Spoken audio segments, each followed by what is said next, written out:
কেমন আছেন সবাই? আশা করি অনেক ভালো আছেন। তো আজকে কিন্তু আপনাদের সামনে আমি একটি কুর্তি ড্রেস নিয়ে এসেছি। তো এইটা কিন্তু আমি গজ কাপড় কিনে কুর্তি স্টাইলে করে নিয়েছি। সামনে দিয়ে দেখুন আমি বাটন দিয়েছি অ্যান্ড হাতটা একটু শর্ট রেখেছি।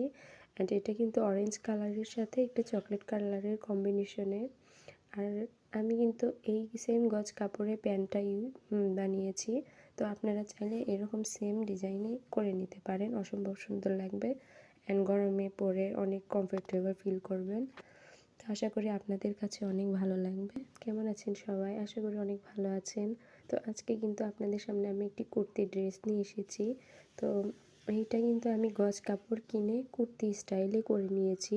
সামনে দিয়ে দেখুন আমি বাটন দিয়েছি অ্যান্ড হাতটা একটু শর্ট রেখেছি। অ্যান্ড এটা কিন্তু অরেঞ্জ কালারের সাথে একটা চকলেট কালারের কম্বিনেশনে। আর আমি কিন্তু এই সেম গজ কাপড়ে প্যান্টটা বানিয়েছি। তো আপনারা চাইলে এরকম সেম ডিজাইনে